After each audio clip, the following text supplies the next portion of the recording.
Good morning. Good morning. Thank you very much. Thank you very much, Mayor, for that warm introduction. It's indeed an honor and privilege to be here in the Permian Basin.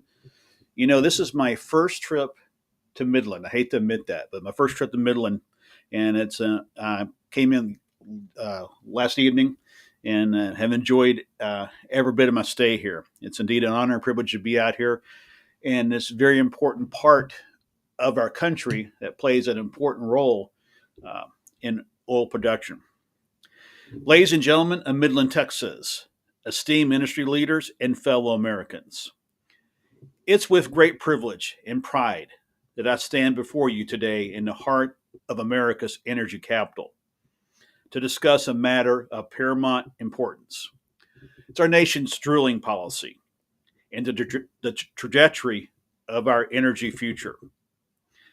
Midland, Texas embodies the spirit of American innovation and enterprise, a beacon of resilience and ingenuity in the landscape of our nation's energy sector, from the pioneering days of the wildcatters to the modern marvels of hydraulic fracturing. This region has been at the forefront of shaping not only America's energy landscape, but also the global energy market. Today, as we confront the challenges of the 21st century, our approach to energy must evolve to meet demands of a changing world. We stand at a crossroads where the imperatives of economic growth, environmental stewardship, and energy security converge. And that demands a balanced and forward thinking strategy. First and foremost, we must acknowledge the undeniable truth of climate change and its profound implications for our planet and future generations. The scientific consensus is clear. Greenhouse gas emissions, largely stemming from the burning of fossil fuels, are driving unprecedented changes in our climate with profound impacts on weather patterns, ecosystems, and human societies. In this context, our drilling policy cannot be divorced from our broader commitment to sustainability and environmental responsibility. While recognizing the indispensable role that oil and gas have played in powering our economy and enhancing our quality of life, we must also confront the imperative of transitioning to cleaner, renewable sources of energy. However, let me be clear on this, and I want to make this point very clear this morning, especially in the heart of the oil country. The transition to a low carbon future cannot and must not come at the expense of American jobs, economic prosperity, or energy security. We reject the false claims and recognize that responsible energy development and environmental stewardship are not mutually exclusive, but they are complementary objectives. Therefore, my administration is charting a course that embraces innovation, collaboration, and we will invest in research and development to unlock the full potential of clean energy technologies from wind and solar to advanced nuclear and carbon capture. We will incentivize industry to adopt best practices that minimize environmental impact and enhance operational efficiency, and we will harness the power of American ingenuity to drive progress towards a sustainable energy future.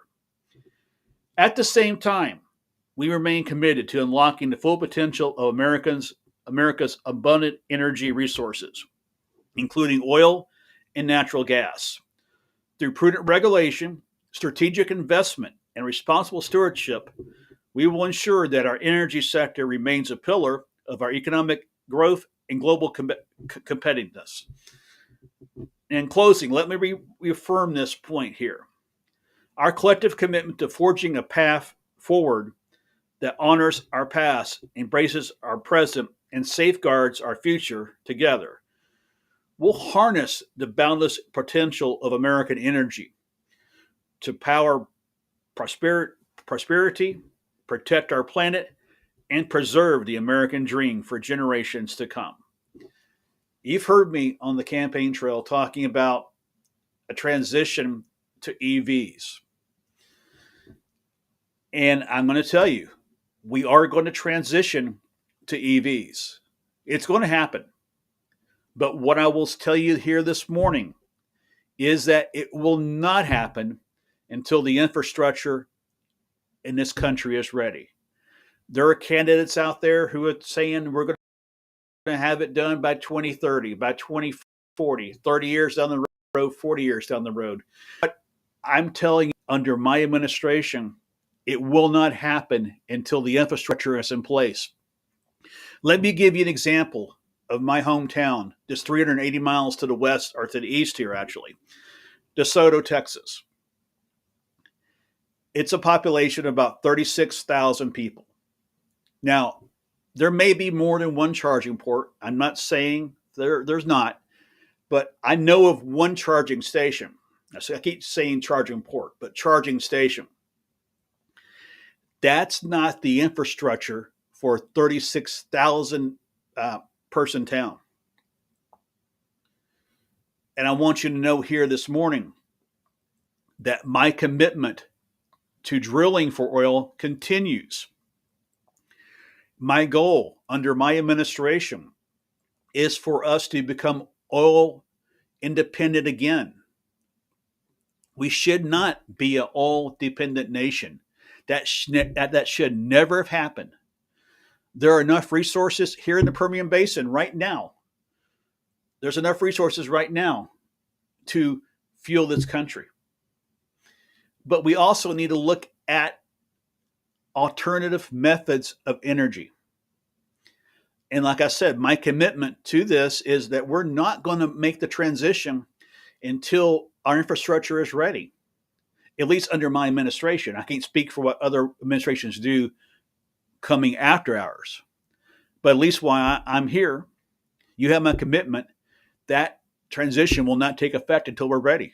And I don't think we're near ready for it.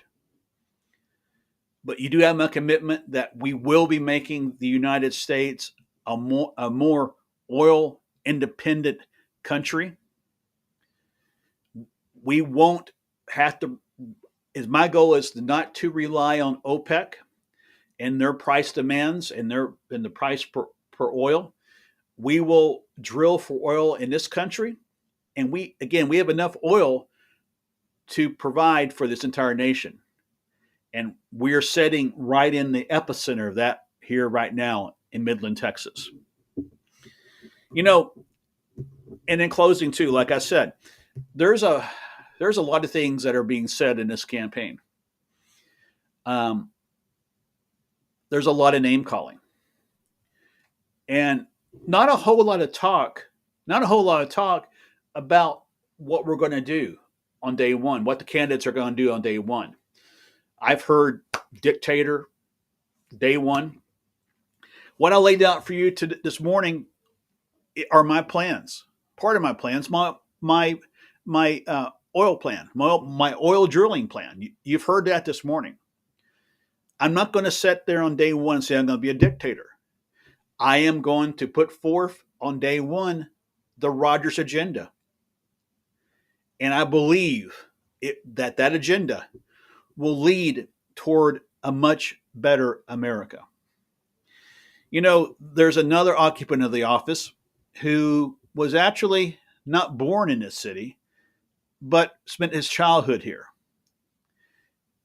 And when he was in the Oval Office, he had a painting painted by a fellow Texan by the name of Tom Lee. Tom writes about this painting, and it's a beautiful painting of mountains near El Paso. As a matter of fact, it's called Near El Paso. And Tom writes about living on the east side of the mountain. For it's living on the east side of the mountain that you can see the sunrise of the day ahead, not the sunset of the day that's past. My fellow Americans, I truly believe that the United States lives on the east side of the mountain, and the best days of this country are still to come. Mark my word. Mark my word. May God bless you. May God bless our troops, and may God bless the United States of America. Thank you all very much, guys. Thank you. Thank you. Thank you.